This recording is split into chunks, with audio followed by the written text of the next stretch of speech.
everyone, this is Richard Gomez and welcome to Goma at Home. It's already summer, and what's the best way to treat your family during summers? Of course, ice cream. So today we're making olive oil ice cream with salt and toasted macadamia nuts. To make ice cream, very basic ingredients. You have milk, cream, we'll use honey instead of sugar. We have vanilla extract, of course, extra virgin olive oil, some eggs, and a sprinkle of salt. Okay, let's begin. In a saucepan, we'll put in about 2 cups of milk and a cup of cream, just like that. Then later, we'll incorporate the eggs after we temper it. No? Okay, so what we'll do is, we'll heat up our skillet.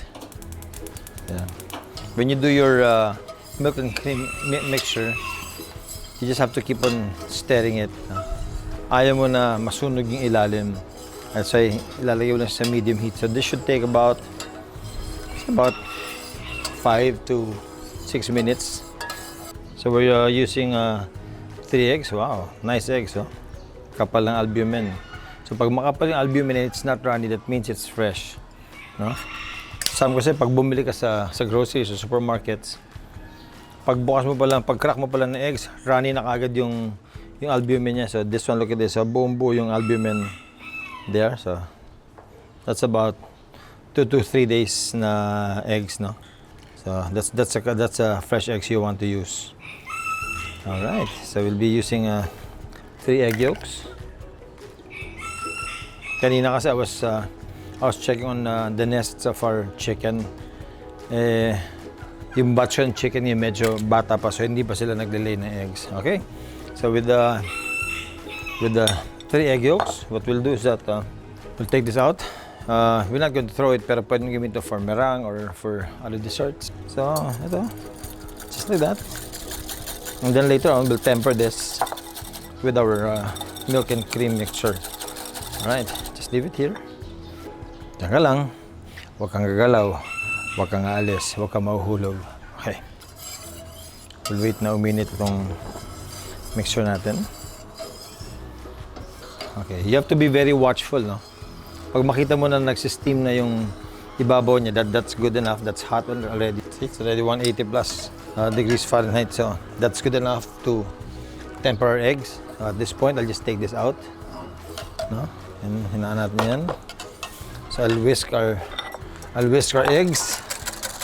And then I'll scoop some of this hot mixture. You have to be very careful. Remember, you don't want to burn your eggs kasi pag na-burn yung eggs mo, magiging scrambled eggs to, and you don't want that in your eggs. So you just pour in slowly yung hot milk there, just to temper it, just like that. Yeah, very good. Yeah. So you have to keep on whisking it. Okay, good. We'll add some more. And then later on, we'll put this dun sa hot milk mixture natin.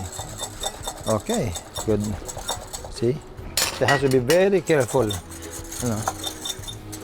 Put this back in heat. And then our eggs are tempered. We can put this here now. Okay. So parang siyang custard ngayon. Okay. At this point, we'll put in some vanilla. So try to get the best vanilla available sa local ninyo. Now, if there's no vanilla bean, pwede kang kumuha ng vanilla bean paste or premium vanilla extract, no? So we'll put in about a teaspoon of vanilla extract, yan, just to flavor it a little. And then we'll put in our honey. Itong honey ito, galing sa backyard namin. Yeah, there you go. Put in about half a cup of this vanilla pang sweetener natin. Fantastic. There you go. And then just continue mixing your egg mixture, your custard mixture. Parang custard na rin to eh. So at this point, pwede mo na siyang tikman. Let's try this. Let's get a new spoon. Oh, sarap. And then, after this, we'll put in our Doña Elena extra virgin olive oil.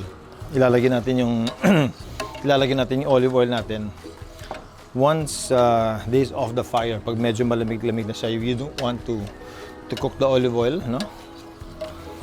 Gusto mo lang na fresh na lang olive oil niya. And then, you know, what's nice about olive oil, dami niyang uses. Pwede siya pang cooking, pwede pang dessert. In fact, you can even use it for skincare products. Pwede mo siyang gamitin pang massage. Daming uses nito. So, olive oil is so versatile, no? And then, there are different kinds of olive oil. So, it's best to try the olive oil. Iba-ibang klase talaga. Some are beautifully scented. Some have a buttery flavor. Some olive oil, medyo bitter depending on the variety of olive oil. Wow, sarap. So, we'll check on our mixture. Ayan. Ooh. Sarap. Nataste ko agad yung mixture ng olive oil at saka yung custard natin. Kang lamia. We'll let it steam a little. Pag up to temperature na siya, we'll take it out and then we'll cool this. Okay, so when it's thick enough, may kita mo, if you run it back ng spoon and then igano mo yung fingers mo. Yan, medyo nag-thicken up na siya. Let's give it another minute or two and then we can put this in a container and then let it cool. Okay, so there you go. Fantastic, beautiful. Ganda na. So yung custard natin, custard mixture for ice cream, nag-thicken up na siya. I'm ready to transfer this to our bowl and cool it down. Okay, be careful. Beautiful. So makikita mo kahit sa saucepan natin, no, nag-thicken up na siya. So it's perfectly cooked now. So that we transferred our custard mixture here, lalagyan natin, we'll let this cool. Yung iba ang ginagawa nila, they put it in the refrigerator for about an hour or two para lumamig, no? But what we'll do, para mas mabilis yung paglamig niya, we'll put it in an ice bath. Yan. There you go. So nakababad sa ice na ganyan. And then, just keep on whisking it. Ito, mas mabilis tong way na to para lumamig yung custard mixture natin. And then habang lumalamig siya, natutunaw din yung ice dito, mas uupo pa ito. So we'll just whisk this for about good 10 minutes. So instead of waiting for an hour or two, we'll bring it down to about 10 minutes.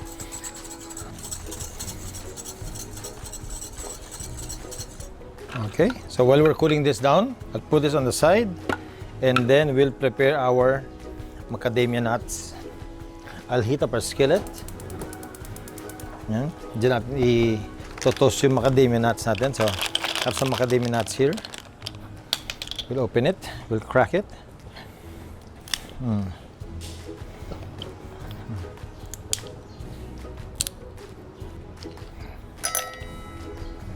So, when you buy macadamia nuts, no, wherever available, maganda yung mabibili mo na medyo na-slice na nila. And then, meron tayong nut opener. We'll open it, twist it, yeah, crack it, and then labas yung nuts. So we'll get some more, a few more nuts para maraming macadamia. Okay. So masarap talaga gumawa ng ice cream from scratch. And then it's nice to sometimes have your kids around, show them how you prepare your ice cream, and then let them experience it after a while. Medyo matagal lang gumawa ng ice cream because of the freezing process, no? Pero pag pinagtiyagaan mo naman, sa end product. One more, then we're done. Okay. That's all the macadamia we need. We'll chop this into big pieces. Yan. You don't want it to be too small naman, no? Sarap to kasi yung ice cream mo may texture, may flavor ng macadamia, and then you have the olive oil. Oh. So it's a mixture of flavors, no? There you go. Yan, ganyan lang. Malalaking chop lang. Okay, and then we'll toast this a little. Just a little. Put this here.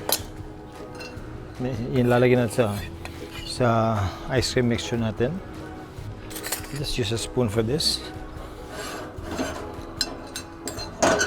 Until mag-toast siya. So while we're toasting that, lumalamig naman yung ice cream mixture natin. Lapit na. Lapit na. In a few minutes, tapos na to. Sarap. I can taste the vanilla and the honey. What a mixture. Tapos mamaya yung olive oil pa. Oh, ganda. See, when you toast macadamia, kasi mataas din yung percentage ng oil niya, dali rin siya mag-brown. Okay, so once you have that, turn it off. And then we'll put this nuts into our ice cream mixture. Mix it there. And this back. And since malamig na yung mixture natin, we can already add our olive oil. So we'll put in about half a cup of Doña Elena extra virgin olive oil into our mixture. Okay. Whisk it. Yan na, no? And then later on, pag churn natin dun sa ice cream maker natin, tuloy-tuloy na to. Pag freeze niya, ready to serve tayo.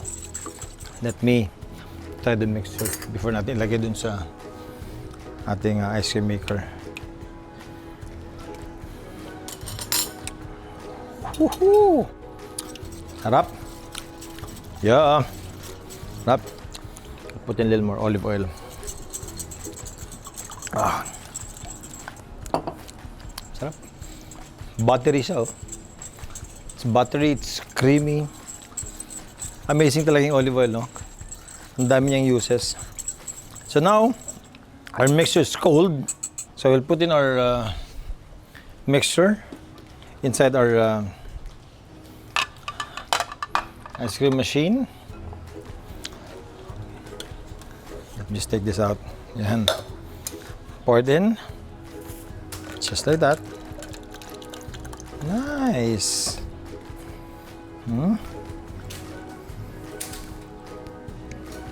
Put the bucket inside.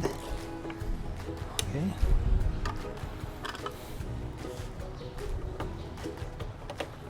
And then we'll time this to about 60 minutes.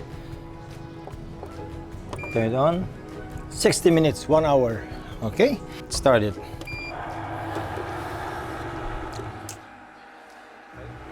In 1 hour, ice cream na to. We'll eat it.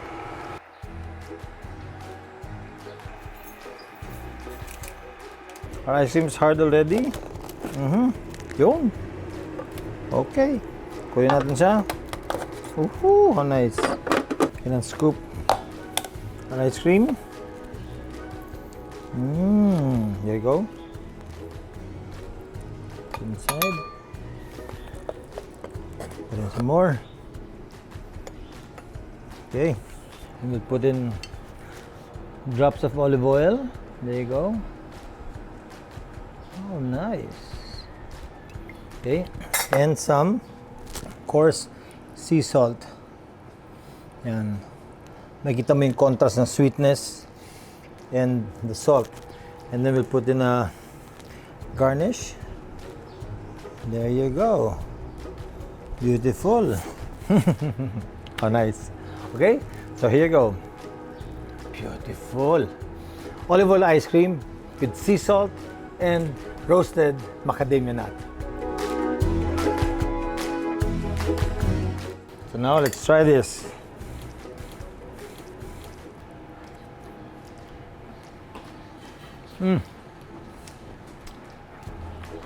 It's a wrap. Sarap. It's so creamy. Sarap talaga ng taste ng olive oil sa ice cream. Plus the salt, talaga yung contrast ng salt and the sweetness. Wow. It's so good. It's so creamy.